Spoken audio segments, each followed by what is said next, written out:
You so act for the camera. Baby, I was born for the camera.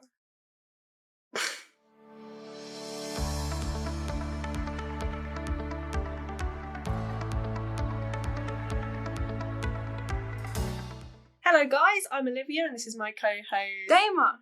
And we're the hosts of the podcast Panic and Me. So today we're talking a little bit about imposter syndrome, and I just cut Dama up there. But so imposter syndrome, I mean, do you want to explain what it is? So it's feeling like you are not enough, and that could be any sort of context, either in being students, working, or... Yeah, definitely. So it's basically like comparing yourself to other people and just feeling like you don't belong or you aren't good enough for what you're doing, or you don't deserve the achievements or something. Do you want to talk a little bit about that in like a photography in your context? I feel like that when I have a client and I have to take photos for them, I feel like, why are they choosing me? I'm not fantastic. I'm not great. Well, I feel like I'm not that good, but recently I've started to build up my self-confidence and feel like I am good enough. But it'd be feelings like that, a lot of self-doubt, just feeling not good enough to be doing what you are doing. And like a big thing for you is like, personally, I think you undercharge for your photo shoots. You know, like you charge like £40 for a photo shoot when other photographers would charge so much more. Because that's why I don't feel like I'm good enough. But when people choose me or contact me, you know, they are choosing me for. Yeah, it's like you haven't increased your rates from like the first year of uni till now, when you've grown so much.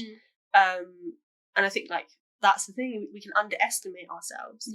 And for me, imposter syndrome is such a huge thing at Cambridge for so many people.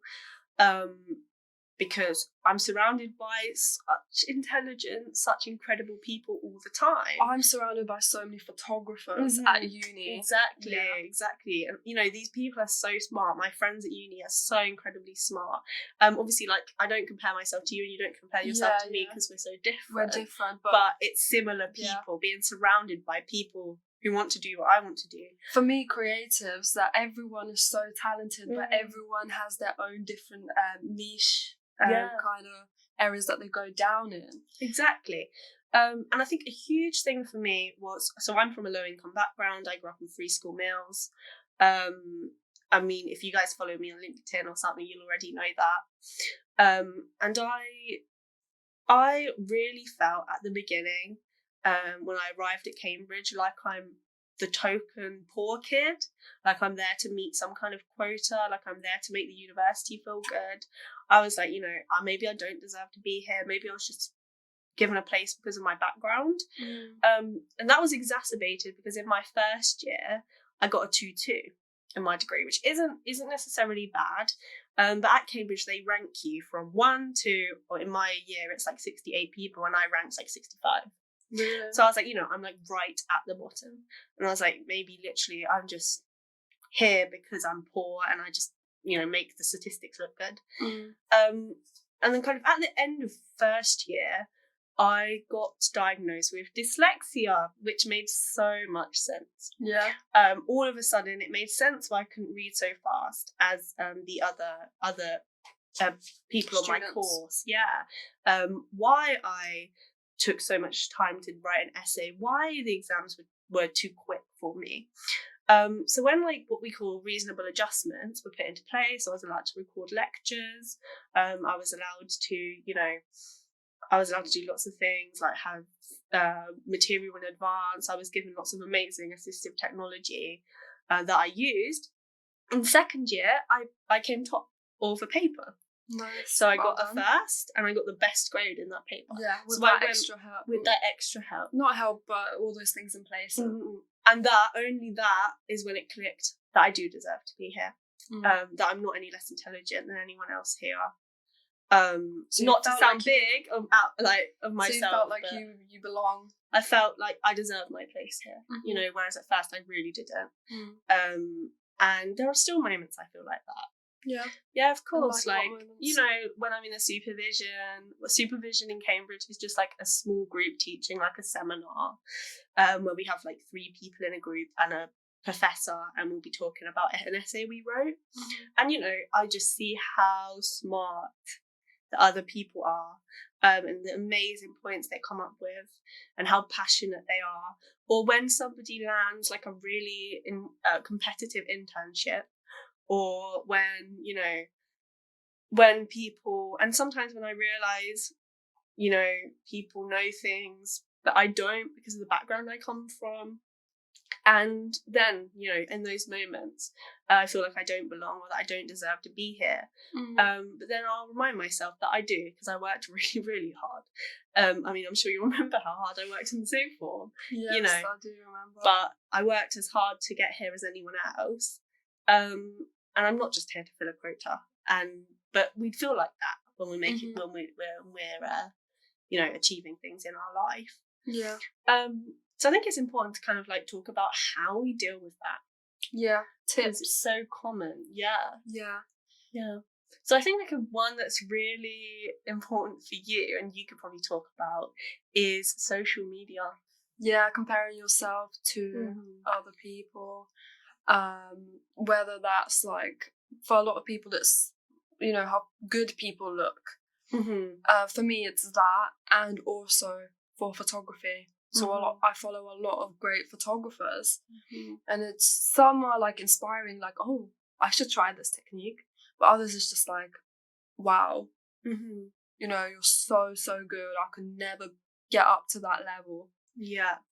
And I feel, and again, this makes me feel really nerdy. It made me sound really nerdy, but I kind of am, so whatever. I have a similar thing on LinkedIn. So like, I'll go on LinkedIn profiles. I'll be like, oh my God, this person has so many great internships, and they've got so many great voluntary opportunities. They're a CEO, they're a founder of some, like, you know, so many connections. They have so many connections, so much network. Yeah. I'll never ever make it like this. Yeah. And you know, we've spoken about this podcast. It's important not to look at the views. Yeah. That's not what we're doing it for. It's important not to compare ourselves to other people. And I think there's like 2 ways that you can deal with comparing yourself with people on social media. And I think the first is, if they really are bothering you and, you know, you're not gaining anything of value by following them, just unfollow them. Just don't look at their LinkedIn profile. But the second one that people don't talk about is engage with them. Learn from them, make them human, right? Yeah. So if I go onto a LinkedIn profile and I'm like, oh my God, this person started up a charity and it's amazing. Oh, wait, there's a voluntary opportunity. I'll take it.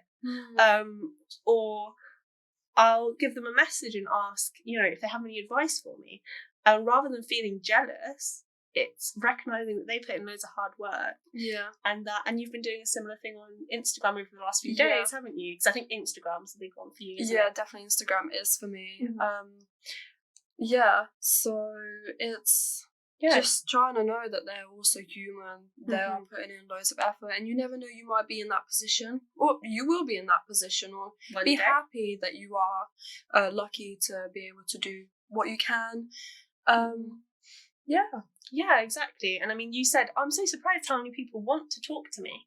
And people do. I was trying to network with a lot of photographers and artists, and people are so friendly and lovely. And I think like the second tip to kind of like how to deal with imposter syndrome is like, I had it for a minute there and it's kind of gone, is to remind yourself of your abilities, of what you can do, of what you have achieved.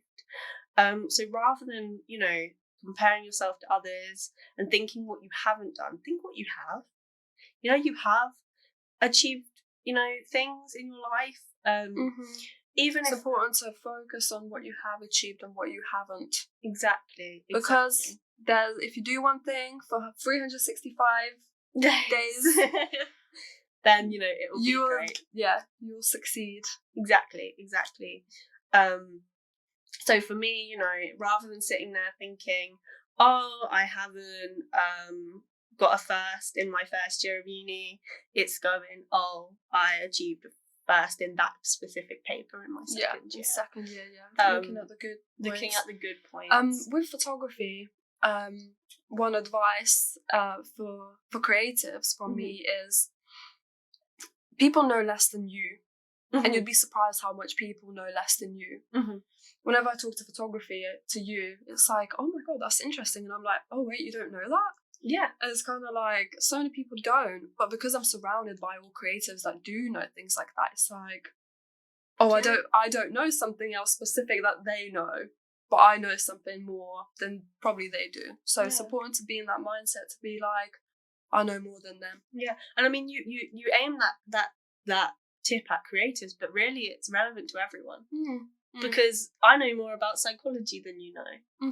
It's like when you watched my lecture with me the other day, it's like, oh my god, that's so fascinating. But there's so many words, and I can link it to literature and stuff that other people can't, because I've studied it for such a long time. And you know, if I picked up a camera, it would look absolutely horrendous, and you know way more than me there. It's a case of you know, switching your mindset to be fascinated by other people who have achieved things. Surround yourself with different types of people. Yeah, that's if you're a creative, don't just surround yourself with creatives. And the same goes to you. Surround yourself with creatives. Because even when we're doing this podcast, you're like being creative. Yeah. Because you're like motivated and you get that sort of energy from me, the vibe. So we're like, we should do this in the podcast, we should add that. And then I'm like more thinking about like psychology and like, why do people think like that, and learning about your mental health in this process. It's so true. So surround yourself with different types of people. Don't just stick with one group. If you surround yourself with people like you will never grow. And actually like it makes me think as well of what we talk about in romantic relationships. So like Dana and I kind of talk about how you don't want to be too similar to your partner, actually. You know, kind of my partner he's completely different to me.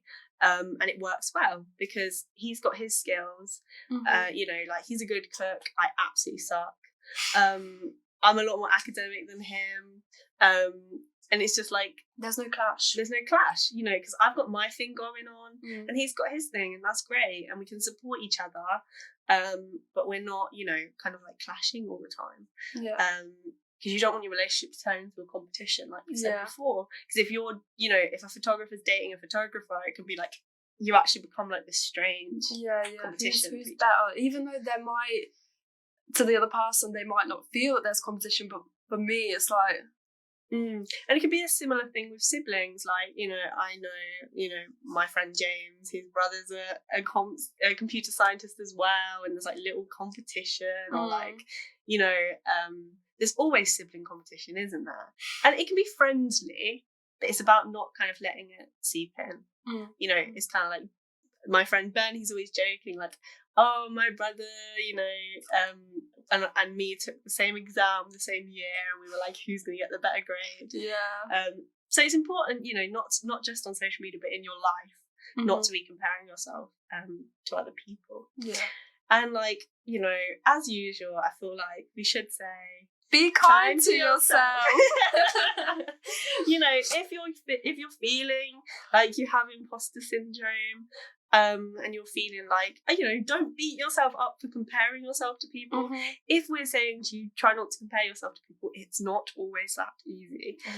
Try not to, but if you don't like beat yourself up. Just acknowledge, oh, I'm comparing myself to somebody on social media, I'm just gonna unfollow them. Or, oh, let me like change my mindset, what can I learn from them? And then that's okay. It's okay to compare yourself to people, as long as you kind of catch it and don't let it spiral. Or having someone that you look up to be inspired, but knowing that there's no jealousy or anything, but you know, absolutely. So that sums us up for today, doesn't it? Thank you so much for watching again. Thank you. Goodbye.